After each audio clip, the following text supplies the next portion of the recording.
नमस्कार विद्यार्थी मित्रांनो, अभिनव प्रकाशनामध्ये मी आपलं स्वागत करत आहे। विद्यार्थी मित्रांनो, मागच्या 2-3 व्हिडिओमध्ये आपण चालू घडामोडीच्या पुस्तकाची वैशिष्ट्ये तसेच गट ब मुख्य परीक्षा 2022 मध्ये जे चालू घडामोडीचे 10 प्रश्न आले होते त्याचं विश्लेषण पाहिलं होतं। आजच्या व्हिडिओमध्ये आपण ज्याच्यावरती आयोगाकडून वारंवार प्रश्न विचारण्यात येतात असा एक घटक पाहूया। त्याचं नाव आहे प्रमुख पुरस्कार।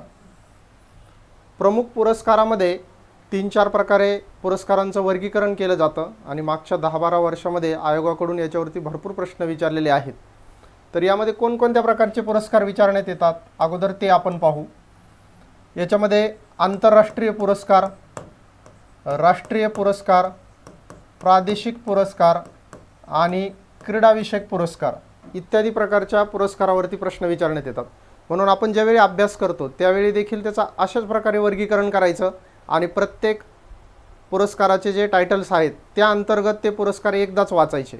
जसं की आंतरराष्ट्रीय पुरस्कार घेतले तर नोबेल पुरस्कारापासून तर जे छोटे लेवलचे पुरस्कार आहेत असे उतरत्या क्रमाने त्याचा अभ्यास करावा। त्याच प्रकारे राष्ट्रीय तसेच प्रादेशिक आणि तसेच क्रीडा पुरस्कार। तर या पुरस्कारामध्ये आजच्या या लेक्चरमध्ये आपण काही सॅम्पल पुरस्कार पाहणार आहोत की त्यावरती कसे प्रश्न विचारण्यात येतात आणि त्याचं ड्राफ्टिंग आपण कसं करायचं, अभ्यास कसा करायचा। पहिला पुरस्कार पाहू आपण, नोबेल पुरस्कार, जो अत्यंत नावाजलेला आणि प्रख्यात पुरस्कार आहे आणि ज्यावरती आयोगाकडून आणि इतर परीक्षा मंडळांकडून वेळोवेळी प्रश्न विचारण्यात येतात। आगामीच्या गट ब मुख्य परीक्षा 2023, गट क मुख्य परीक्षा 2023 शिवाय TCS IBPS आणि डिपार्टमेंटल PSIच्या ज्या परीक्षा आहेत तर त्यामध्ये यावर प्रश्न विचारण्याची शक्यता आहे। आता आपल्या 38वी आवृत्ती ही 1 ऑक्टोबरला प्रकाशित झाली, त्यामुळे नोबेल पुरस्कार हा त्यामध्ये आलेला नाही। म्हणून बऱ्याच मुलांची मागणी होती की आगामी परीक्षांसाठी आम्हाला तो स्वतंत्र द्या किंवा स्वतंत्र घ्या। तर त्यावरती आपण आज डिटेलमध्ये पाहणार आहोत। नोबेल पुरस्कार हा जगातला सर्वात मोठा पुरस्कार मानला जातो। यामध्ये तो पुरस्कार एकूण 6 क्षेत्रात देण्यात येतो। भौतिकशास्त्र, रसायनशास्त्र, वैद्यकशास्त्र, साहित्य आणि शांतता असे हे 5 क्षेत्र। आणि अर्थशास्त्रामध्ये 1969 साली हा पुरस्कार देण्यास सुरुवात झाली। 1901 साली या 5 क्षेत्रामध्ये देण्यास सुरुवात झाली आणि 1969 मध्ये अर्थशास्त्र या पुरस्कारास सुरुवात झाली।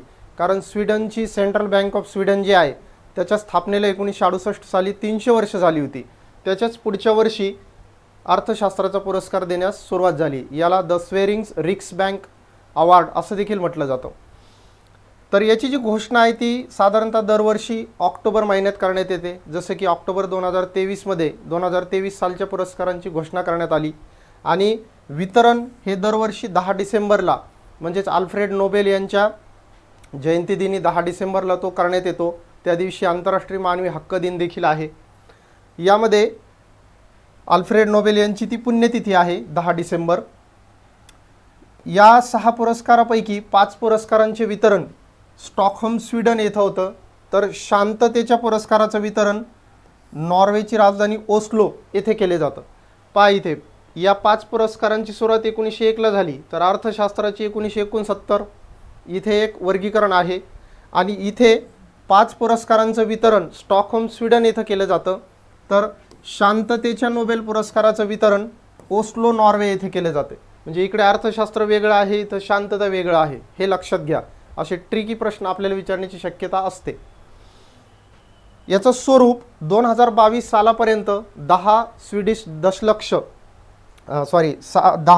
स्वीडिश क्रोनर असं याचं स्वरूप होतं आणि 2023 साली म्हणजे या वर्षीपासून 10 ऐवजी 11 दशलक्ष स्वीडिश क्रोनर म्हणजेच भारतीय रुपयामध्ये जर पाहिलं आपण तर 8.3 कोटी रुपये इतकं त्याची रक्कम आहे।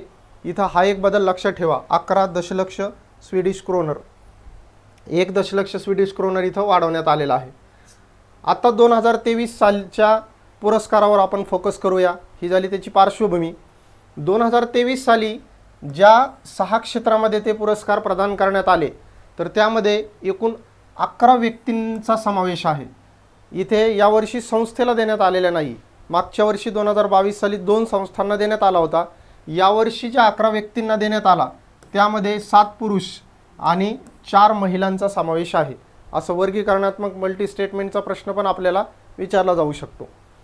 पाहूया आपण कोणकोणते ते 11 व्यक्ती आहेत. पहिलं पाहू वैद्यकशास्त्र किंवा शरीर विज्ञानशास्त्र, ज्याला मेडिसिन किंवा फिजिओलॉजी असं म्हटलं जातं.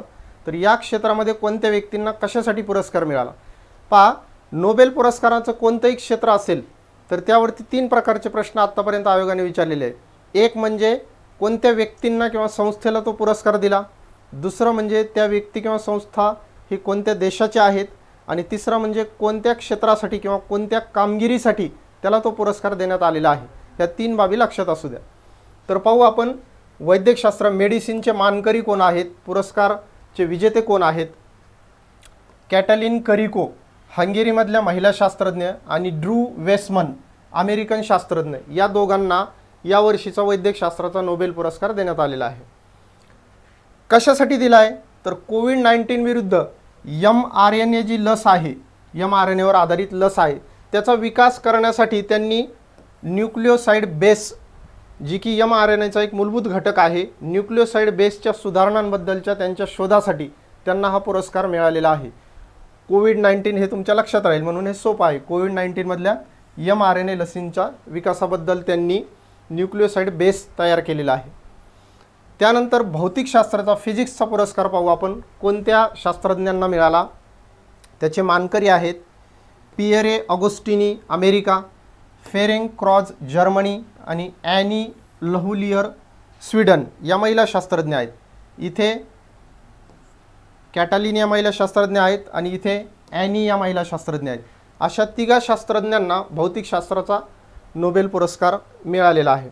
कशासाठी मिळाला तर पदार्थातील इलेक्ट्रॉन डायनॉमिक्सच्या अभ्यासासाठी ऑटो सेकंद प्रकाशाचे पल्सेस निर्माण करणाऱ्या प्रायोगिक पद्धतीसाठी या 3 गौरवण्यात आलेलं आहे. म्हणजे प्रकाशाचं जे आपण वेग मोजतो तर ऑटो सेकंद प्रकाशाचे पल्सेस त्यांनी तयार केलेले आहे, अत्यंत जलद, आणि त्या शोधासाठी त्या 3 या पुरस्काराने गौरवण्यात आलेले आहे. हे झाले 2 पुरस्कार. तिसरी श्रेणी पाहू आपण रसायनशास्त्राचा नोबेल पुरस्कार केमिस्ट्री.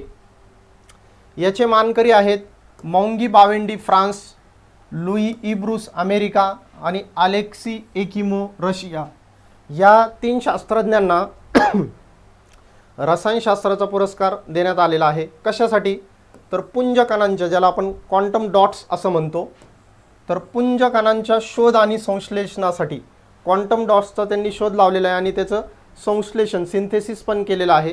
तर या क्वांटम डॉट्सच्या शोध आणि संशोधनासाठी त्यांना रसायनशास्त्राच्या नोबेल पुरस्काराने गौरवण्यात आलेलं आहे. चौथं क्षेत्र पाहू आपण अर्थशास्त्र.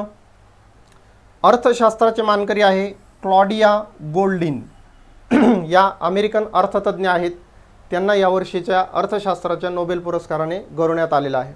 कशासाठी गौरवण्यात आलेलं आहे तर श्रम उद्योगातील लिंगभेद आणि महिलांचे स्थान याच्या अभ्यासाचं सुलभीकरण त्यांनी केलेलं आहे. म्हणजे जे लेबर मार्केट आहे, लेबर मार्केटमध्ये महिलांना जे दुय्यम स्थान देण्यात येतं किंवा कमी वेतन देण्यात येतं, पुरुषांइतकं वेतन देण्यात येत नाही. त्याशिवाय श्रम बाजारामध्ये लेबर फोर्समध्ये महिलांचं स्थान काय असायला हवं, सध्याचं स्थान काय आहे, याचं त्यांनी अगदी सोप्या भाषेमध्ये आंतरराष्ट्रीय पातळीवरती विश्लेषण केलेलं आहे आणि त्यासाठी त्यांना या पुरस्काराने गौरवण्यात आलेलं आहे. आता इथे पहा, क्लॉडिया गोल्डिन यांना जो पुरस्कार दिला तर त्यांच्याविषयी 2-3 वैशिष्ट्ये इथे आपल्याला आढळतील. या वैशिष्ट्यांवर आपण फोकस टाकू. पहिलं वैशिष्ट्य म्हणजे अर्थशास्त्राचा नोबेल पुरस्कार मिळवणाऱ्या त्या 3ऱ्या महिला ठरलेल्या आहेत. परंतु वैयक्तिकरित्या अर्थशास्त्राचा पुरस्कार मिळवणाऱ्या त्या पहिल्या महिला ठरल्या आहेत. याचा अर्थ काय की आत्तापर्यंत 3 महिलांना अर्थशास्त्राचा नोबेल पुरस्कार मिळालेला आहे. परंतु अगोदर ज्या 2 महिलांना पुरस्कार मिळाला तो विभागून मिळाला होता, म्हणजे 2-3 जणांना तो एकत्र मिळाला होता.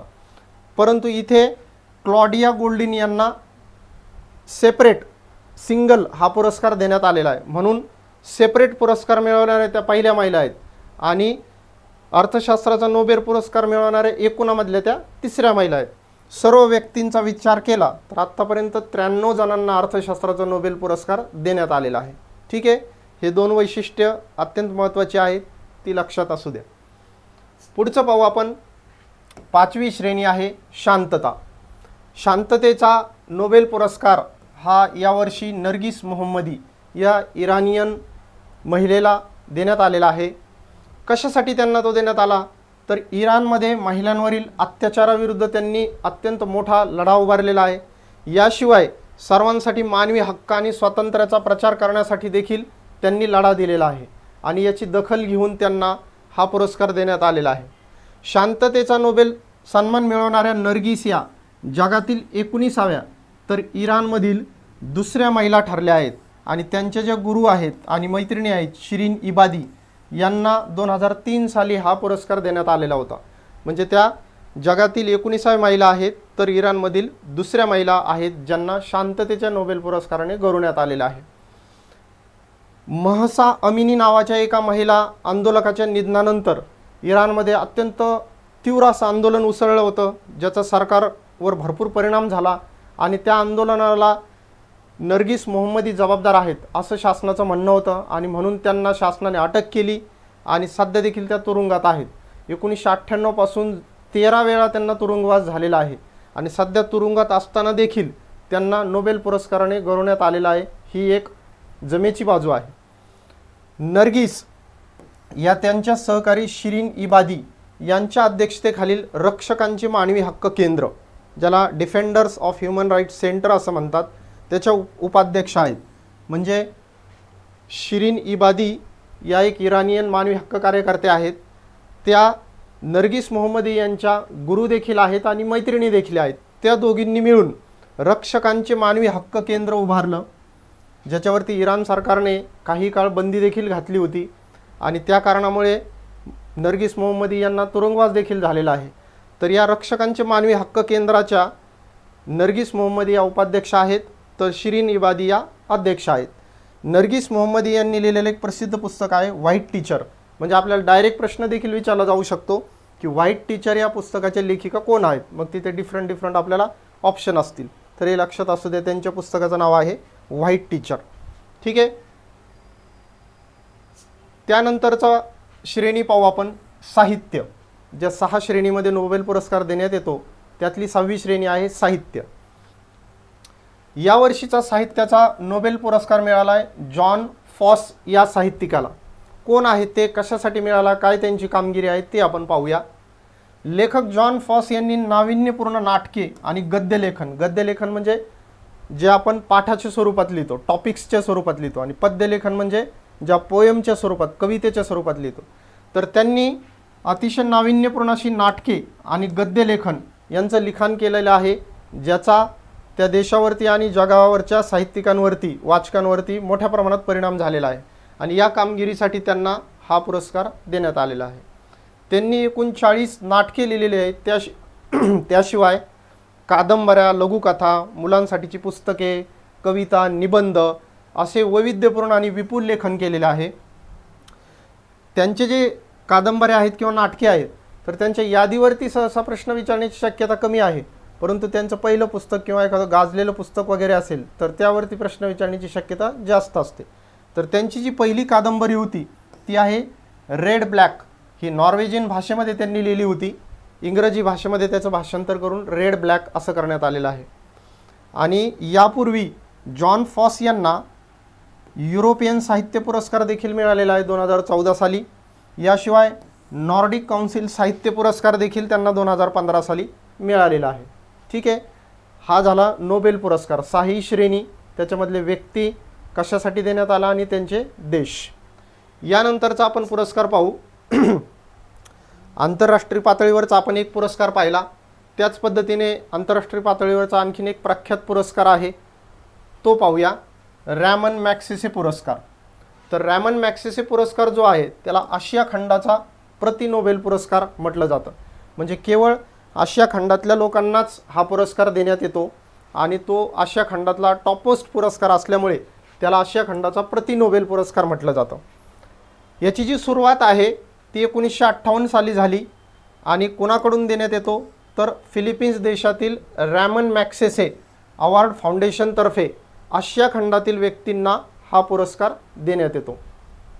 रॅमन मॅग्सेसे हे फिलिपिन्सचे राष्ट्राध्यक्ष होते आणि त्यांच्या स्मृतीप्रित्यर्थ फिलिपिन्स देशाकडून हा पुरस्कार देण्यात येतो. कशासाठी देण्यात येतो?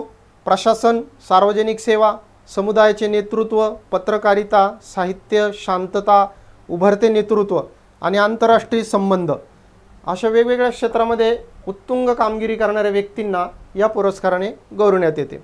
आणि दरवर्षी 3, 4, 5 अशा वेगवेगळ्या व्यक्तींना हा देण्यात येतो, म्हणजे केवळ एकाच व्यक्तीला देण्यात येतो असं नव्हे.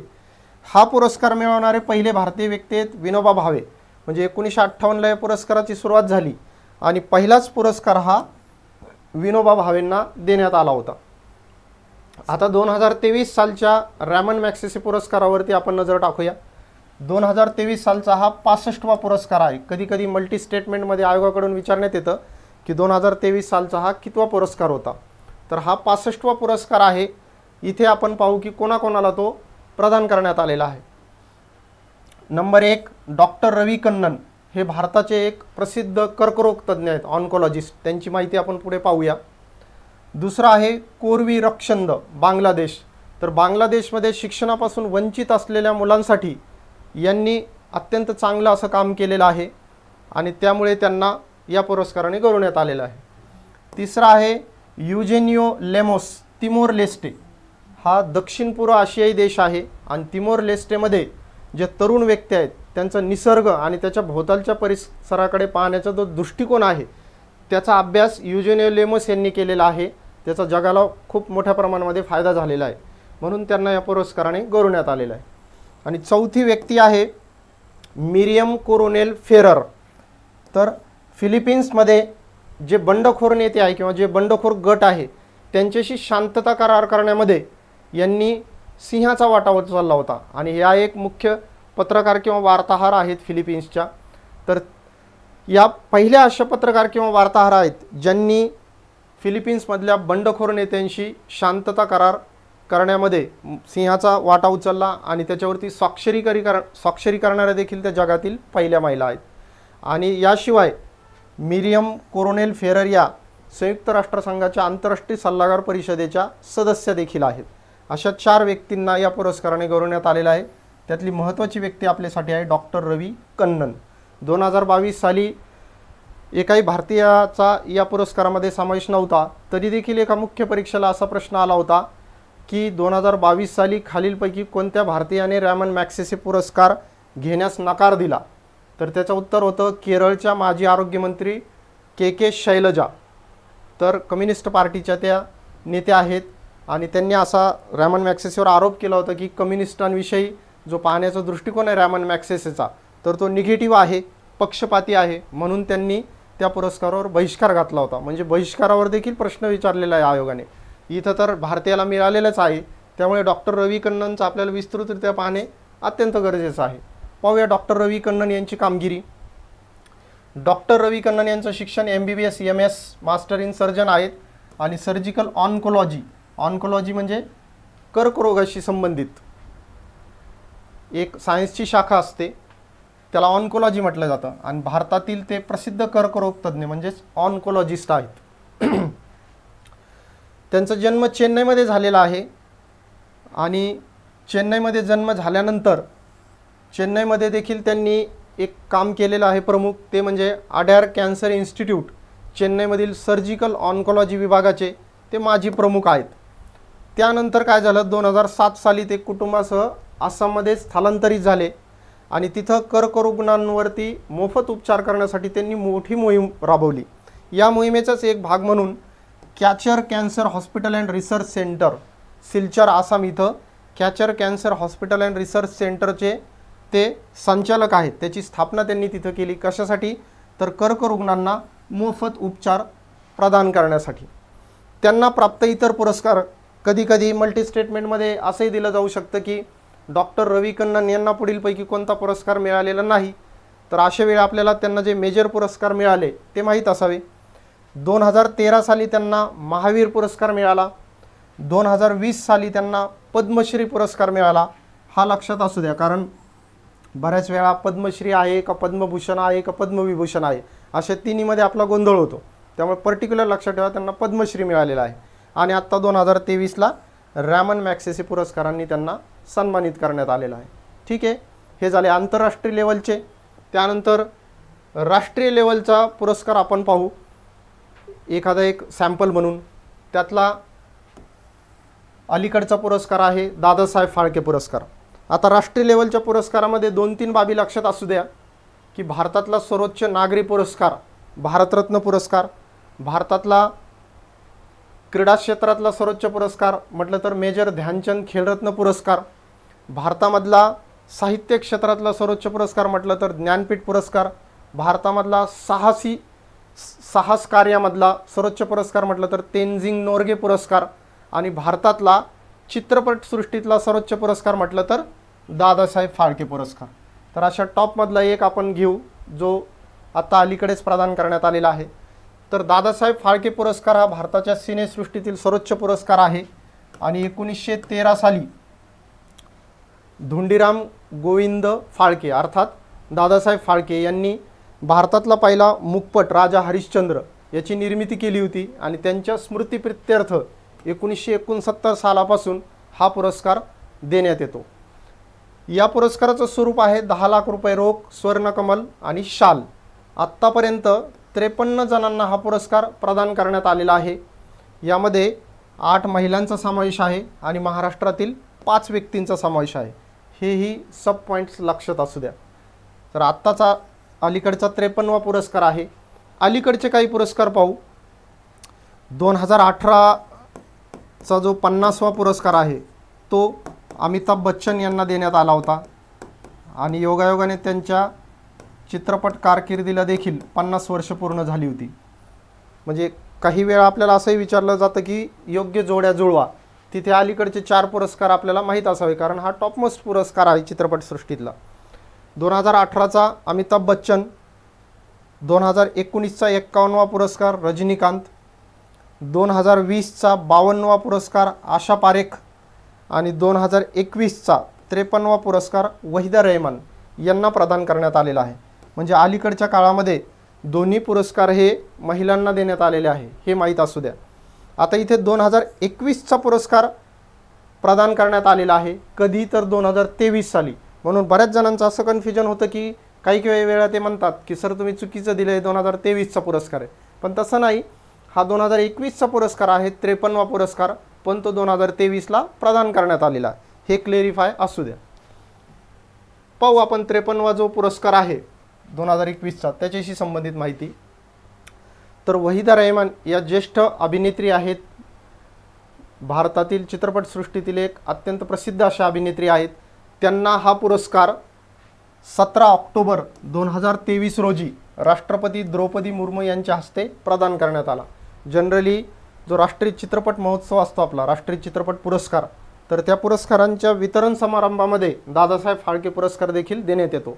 तर 69वा राष्ट्रीय चित्रपट पुरस्कार सोहळा आत्ता नुकताच पार पडला आणि कधी 17 ऑक्टोबर 2023ला.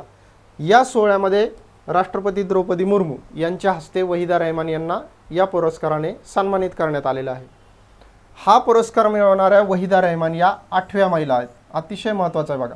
म्हणजे आत्तापर्यंत ज्या 53 व्यक्तींना हा पुरस्कार प्रदान करण्यात आला त्यातल्या वहिदा रहमान या 8व्या महिला ठरल्या आहेत. त्यांच्या अगोदरचेच आशा पारेख या 7व्या महिला होत्या. तर वहिदा रहमान यांचं चरित्र जे आहे ते थोडक्यात पाहू आपण. कधी कधी आयोगाकडून असा प्रश्न विचारण्यात येतो की वहिदा रहमान यांच्याविषयी पुढीलपैकी काय खरे आहे किंवा त्यांच्याविषयी पुढीलपैकी कोणते वाक्य चुकीचे आहे. मग आपण म्हणतो की का प्रश्न आला, तर त्यांना हा पुरस्कार मिळाला म्हणून त्यांच्या जीवनावरती प्रश्न विचारण्यात येतो. तर इथे पाहू आपण त्यांच्या चरित्रावरती. त्यांचा जन्म 3 फेब्रुवारी 1938 साली झाला. म्हणजे 85 वर्ष एज आहे त्यांचं आणि तो जन्म झाला मद्रासमध्ये म्हणजे आत्ताचे चेन्नई. अभिनेत्री म्हणून पदार्पण चित्रपट म्हणजे त्यांनी भरपूर चित्रपट केलेले आहेत. भरपूर चित्रपटामध्ये त्यांनी काम केलेलं आहे. म्हणजे तेलुगू चित्रपटात काम केलं आहे, तमिळमध्ये केलं आहे, हिंदीमध्ये केलं आहे आणि बंगाली चित्रपटात देखील त्यांनी काम केलेलं आहे. मग त्यांचे एवढे मोठे प्रसिद्ध चित्रपट असतात. आपण पुस्तकामध्ये 8-10 त्यातले टिपिकल देतो. पण आयोगाकडून जनरली प्रश्न विचारण्याचा ट्रेंड काय असतो की त्यांचा पहिला चित्रपट कोणता किंवा त्यांचा पहिला हिंदी चित्रपट कोणता किंवा त्यांचा शेवटचा चित्रपट कोणता किंवा ज्या चित्रपटाला पुरस्कार मिळाला अशा चित्रपटावर प्रश्न विचारण्यात येतात. तर त्यांचा पदार्पणात अभिनेत्री म्हणून पदार्पणातला पहिला चित्रपट आहे रोजुलू मराई आणि जय सीमा. दोन्ही चित्रपट 1955ला प्रदर्शित झाले आणि दोन्ही तेलुगू भाषेतले चित्रपट आहेत. आता इथे पहा ट्रिकी प्रश्न कसा विचारला जाऊ शकतो की त्यांचा पदार्पणातील पहिला चित्रपट रोजुलू मराई हा तमिळ भाषेतला चित्रपट होता असं दिलं जाऊ शकतं. मग आपण काय गेस करतो की चेन्नईमध्ये त्यांचा जन्म झाला म्हणजे हा तमिळ भाषेतलाच असेल, पण तसं नाही मित्रांनो. तर हा तेलुगू भाषेतला चित्रपट आहे, हे लक्षात असू द्या. अशा अपवादावरच जास्त प्रश्न आयोगाकडून विचारण्यात येत आहेत, म्हणून लक्षात असू द्या. त्यांचा जन्म जरी चेन्नईचा असेल तरी त्यांचा पहिला चित्रपट हा तेलुगू भाषेतला आहे, रोजुलू मराई आणि जयसिम्हा. आता हिंदीकडे येऊ. त्यांचा पहिला हिंदी चित्रपट आहे CID, जो की 1956 मध्ये रिलीज झाला होता. पुढे नो डाऊट त्या तामिळनाडूच्या आहेत, म्हणून भरतनाट्यममध्ये त्यांना प्रावीण्य आहे, अत्यंत आवड आहे. अलीकडच्या काळात त्या स्केटर गर्ल या चित्रपटात दिसल्या होत्या. 2021 साली हा चित्रपट प्रदर्शित झाला होता. त्यानंतर काही त्यांचा चित्रपट आत्तापर्यंत रिलीज झालेला नाही आहे. त्यांना प्राप्त इतर पुरस्कार म्हणजे दादासाहेब फाळके व्यतिरिक्त त्यांना आत्तापर्यंत कोणकोणते पुरस्कार मिळाले, तर यावर देखील एखादा मल्टी स्टेटमेंटचा प्रश्न येऊ शकतो, ते आपण पाहूया. त्यांना 3 वेळा फिल्मफेअर जीवनगौरव पुरस्कार मिळालेला आहे. शिकागो आंतरराष्ट्रीय चित्रपट पुरस्कार देखील मिळालेला आहे. राष्ट्रीय चित्रपट पुरस्कार देखील मिळालेला आहे. उत्कृष्ट अभिनेत्रीचा राष्ट्रीय चित्रपट पुरस्कार कशासाठी, तर रेश्मा और शेरा चित्रपट या चित्रपटात त्यांनी जी भूमिका केली त्यासाठी उत्कृष्ट अभिनेत्री म्हणून त्यांना 1971 साली राष्ट्रीय चित्रपट पुरस्कार देण्यात आलेला आहे. आता इथे 4 नंबर आणि 6 नंबरला मुद्दाम मी दुसरा कलर दिलेला आहे, कारण तेच की पद्मश्री आणि पद्मभूषण हे नागरी पुरस्कार आहेत. मग त्यातले पर्टिक्युलर आपल्याला माहीत असावेत. जसं रवी कन्नन यांना फक्त पद्मश्री होता, तसा वहिदा रेहमान यांना पद्मश्री आणि पद्मभूषण असे 2 नागरी पुरस्कार मिळालेले आहेत, हे लक्षात असू द्या. याशिवाय त्यांना आयफा जीवनगौरव पुरस्कार देखील मिळालेला आहे. त्यातले हे 2 अत्यंत महत्त्वाचे पुरस्कार आहेत. हे झालं दादासाहेब फाळके पुरस्काराविषयी. आता आपण थोडं प्रादेशिक लेवलला येऊ. प्रादेशिक पुरस्कार देखील बरेचसे विचारले जातात, म्हणजे महाराष्ट्र लेवलचे किंवा इतर एखाद्या राज्याचं. त्यातलं एक आपण सॅम्पल म्हणून पाहू. महाराष्ट्र उद्योगरत्न पुरस्कार, जो की आता चर्चेत आहे आणि नुकताच तो प्रदान करण्यात देखील आलेला आहे. तर महाराष्ट्राचा सर्वोच्च पुरस्कार आहे महाराष्ट्र भूषण पुरस्कार. तर महाराष्ट्र भूषण पुरस्कार हा वेगवेगळ्या क्षेत्रामध्ये दिला जातो. तर याच धर्तीवर फक्त उद्योग क्षेत्रामध्ये उत्तुंग कामगिरी करणाऱ्या व्यक्तींना उद्योगरत्न पुरस्कार देण्यास महाराष्ट्र शासनाने याच वर्षी सुरुवात केलेली. कधी, 15 ऑगस्ट 2023 रोजी या पुरस्काराची सुरुवात झालेली, म्हणजे 2023 हे या पुरस्काराचं पहिलं वर्ष आहे. या पुरस्काराचे स्वरूप आपण पाहू. याच्यामध्ये 4 कॅटेगरी त्यांनी केलेल्या आहेत. त्यातली पहिली टॉप कॅटेगरी आहे उद्योगरत्न पुरस्कार, ज्याच्यामध्ये 25 लाख रुपये सन्मानचिन्ह आणि मानपत्र दिलं जातं. दुसरं आहे उद्योग मित्र पुरस्कार, ज्यामध्ये 15 लाख रुपये सन्मानचिन्ह आणि मानपत्र दिलं जातं. तिसरा आहे उद्योगिनी पुरस्कार, यामध्ये 5 लाख रुपये सन्मानचिन्ह आणि मानपत्र दिलं जातं. आणि चौथं आहे उत्कृष्ट मराठी उद्योजक पुरस्कार, ज्याच्यामध्ये 5 लाख रुपये सन्मानचिन्ह आणि मानपत्र दिलं जातं. आता 2023 सालचे पुरस्कर्ते आपण पाहू. कोणाला हा पुरस्कार मिळाला पहा. विजेते, 4ही श्रेणीतले विजेते आपण इथं तक्त्यामध्ये दिलेले आहेत. तर उद्योगरत्न पुरस्कार हा 4हीमधला टॉपचा पुरस्कार आहे, 4ही श्रेणीमधला. तर उद्योगरत्न पुरस्कार यावर्षी मिळालेला आहे उद्योगपती रतन टाटा, टाटा उद्योग समूहाचे चेअरमन. उद्योग मित्र पुरस्कार मिळालेला आहे आदर पुनावाला. आपल्याला सगळ्यांना माहीतच आहे की जगातील सर्वात मोठी लस निर्माण करणारी कंपनी ही पुण्यात आहे, ते आहे सिरम इन्स्टिट्यूट ऑफ इंडिया. त्याचे हे CEO आहेत आदर पुनावाला. त्यानंतर आहे उद्योगिनी पुरस्कार गौरी किर्लोस्कर, आणखी पुण्यात असणारी एक वाहन उद्योगातली किंवा इंजिनिअरिंगमधली एक टॉपमोस्ट कंपनी किर्लोस्कर उद्योग समूह, त्याच्या या संचालिका आहेत. उत्कृष्ट मराठी उद्योजक पुरस्कार विलास शिंदे यांना प्रदान करण्यात आलेला आहे. सह्याद्री फार्मर प्रोड्युसर कंपनी, नाशिकमधली अत्यंत प्रसिद्ध कंपनी आहे, या कंपनीचे ते संचालक आहेत. अशा 4 व्यक्तींना हा पुरस्कार प्रदान करण्यात आलेला. कधी कधी काय होतं की उद्योगरत्न पुरस्कार हा उद्योगपती रतन टाटा यांना प्रदान करण्यात आला, तर त्यांच्याविषयी थोडंसं 2-3 स्टेटमेंटमध्ये प्रश्न विचारला जाऊ शकतो, म्हणून आपण त्यांचंही इथे पाहू. पद्मविभूषण रतन टाटा यांना 19 ऑगस्ट 2023 रोजी मुंबईमध्ये मुख्यमंत्री एकनाथ शिंदे यांच्या हस्ते हा पहिला उद्योगरत्न पुरस्कार प्रदान करण्यात आला. आणि रतन टाटांना या उद्योगरत्न पुरस्काराशिवाय इतर देखील काही महत्त्वाचे पुरस्कार मिळाले आहेत. ते कोणते, तर पद्मभूषण त्यांना 2000 साली मिळाला. त्यानंतर महाराष्ट्र भूषण, महाराष्ट्राचा टॉप पुरस्कार देखील त्यांना 2006 साली मिळालेला आहे. याशिवाय पद्मविभूषण देखील त्यांना 2008 साली मिळालेला आहे. आणि याच वर्षी एप्रिल 2023 मध्ये ऑर्डर ऑफ ऑस्ट्रेलिया या पुरस्काराने देखील रतन टाटा यांना सन्मानित करण्यात आलेलं आहे. म्हणजे हे 3-4 पुरस्कार देखील लक्षात असू दे.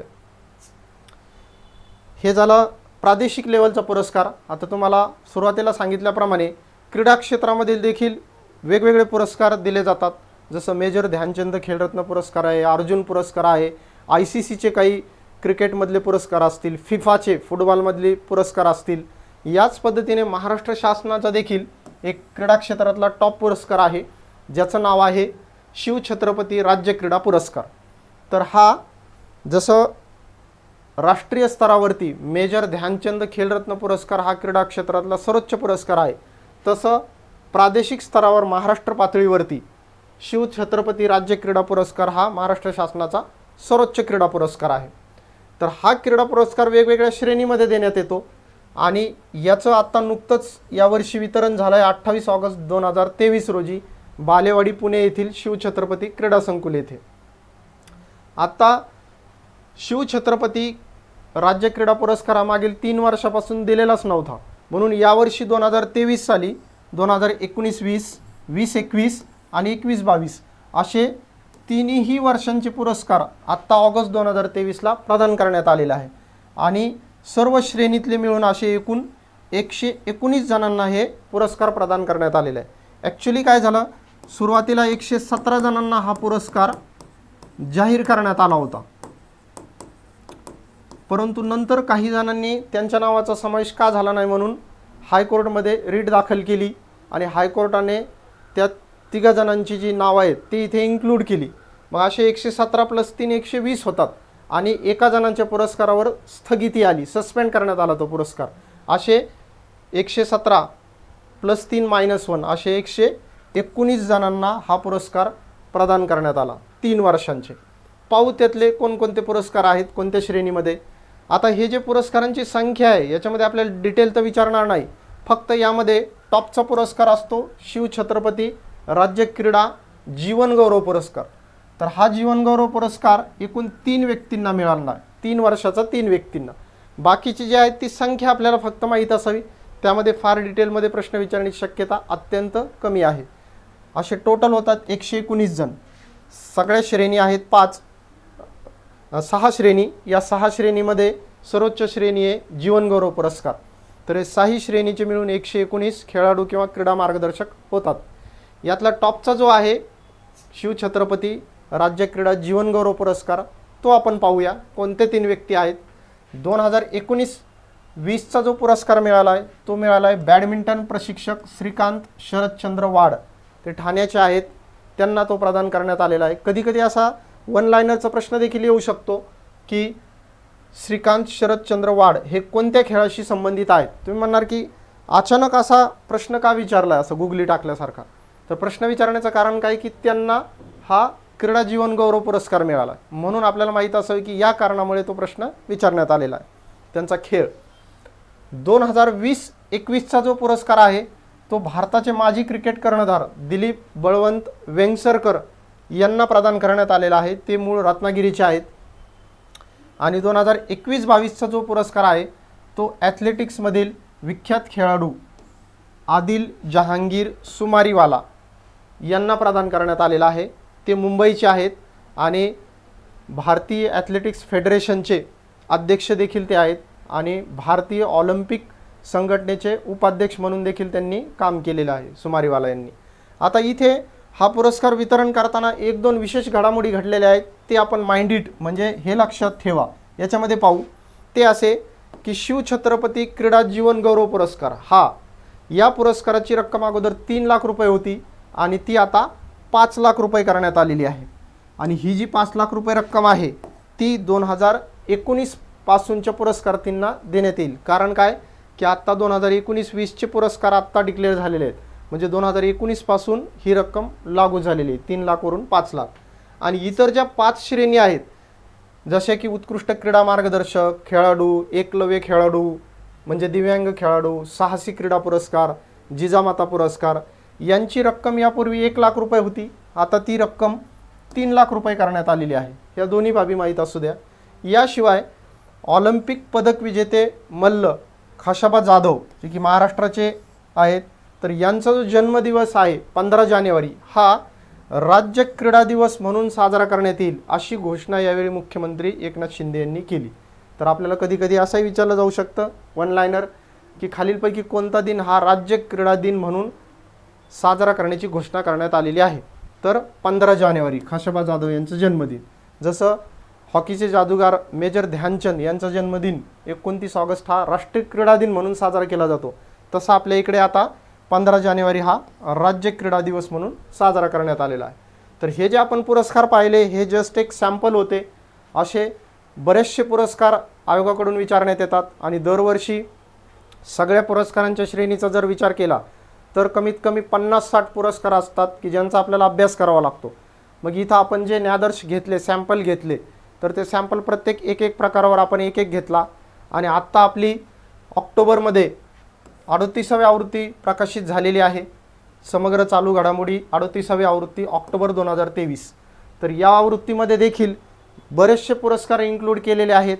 त्याचं अत्यंत व्यवस्थित वाचन करा आणि जशी मी कॅटेगरी केलेली आहे आंतरराष्ट्रीय, राष्ट्रीय, प्रादेशिक, तशीच तिथे पण देण्यात आलेली आहे। तुम्ही पण अभ्यास करताना तसं कॅटेगराईज अभ्यास करा जेणेकरून लक्षात राहायला सोपं जातं, कारण मेंदूला सवय असते वर्गीकरणात्मक अभ्यास करण्याची। रॅमन मॅक्सेसे घेतलं की लगेच दादासाहेब फाळके वाचायचं नाही, तर आंतरराष्ट्रीयचे पूर्ण वाचा, मग राष्ट्रीयचे वाचा। तर असं आपण वर्गीकरणात्मक सगळे पुरस्कार, सगळ्या क्रीडा घडामोडी अत्यंत व्यवस्थितरित्या या आवृत्तीमध्ये दिलेले आहेत। आणि आत्ताच्या आगामी गट ब 2023, गट क 2023 मुख्य, त्याशिवाय डिपार्टमेंटल PSI आणि TCS IBPSच्या ज्या परीक्षा आहेत त्याच्यामध्ये पुरस्कार आणि क्रीडावर जास्तीत जास्त प्रश्न विचारले जातात। तर त्यामुळे तुम्ही 38वी आवृत्ती आणि शिवाय मागच्या 2-3 आवृत्त्यांचा अभ्यास करायला हवा, कारण 1 वर्षाचे प्रश्न तिथं विचारले जातात। याशिवाय नुकतीच आपली समग्र बुद्धिमत्ता चाचणीची 9वी आवृत्ती प्रकाशित झालेली आहे। आणि मित्रांनो, बुद्धिमत्ता चाचणीसाठी तुम्हाला हे वन स्टॉप सोल्युशन आहे। याच्यामध्ये वर्बल, नॉन वर्बल, रिझनिंग असं आपण डिटेल पूर्ण 40 टॉपिक दिलेले आहे की ज्याच्या बाहेर तुम्हाला वाचण्याची अजिबात गरज नाही। तुम्ही एकदा ते पुस्तक दुकानदारांकडे पहा किंवा ऑनलाईन पण ते उपलब्ध आहे, त्याचाही तुम्ही लाभ घेऊ शकता। ऑनलाईन जे पुस्तकाची लिंक आहे ती मी तुम्हाला डिस्क्रिप्शन बॉक्समध्ये इथं देतोय। अशा पद्धतीने तुम्हाला डेली अपडेट्स, डेली चालू घडामोडी, डेली परीक्षा, निकाल यांची माहिती हवी असल्यास आपला अभिनव प्रकाशन पुणे नावाचं एक टेलिग्राम चॅनल आहे, त्याचा QR कोड आपण इथे देत आहोत। तर तो QR कोड स्कॅन करून तुम्ही आपलं चॅनल जॉईन करू शकता। याच प्रकारे तुम्हाला काही अडचण आली तर आपला WhatsApp नंबर देखील या पुस्तकामध्ये आपण दिलेला आहे, तिथं तुम्ही काही शंका कुशंका असतील तर विचारू शकता। आणि तुम्हाला जर हा व्हिडिओ आवडला असेल तर आपल्या YouTube चॅनलला सबस्क्राईब करा, शेअर करा आणि नवनवीन व्हिडिओज मिळवण्यासाठी तुम्ही त्याचा आस्वाद घेऊ शकता। याच पद्धतीने दुसऱ्या लेक्चरमध्ये आपण पुढच्या एखाद्या टॉपिकवरती विश्लेषण पाहूया। तोपर्यंत तुमच्या ज्या आगामी परीक्षा आहेत त्यासाठी सर्वांना माझ्याकडून हार्दिक शुभेच्छा। पुन्हा भेटूया पुढच्या व्हिडिओमध्ये। Thank you so much.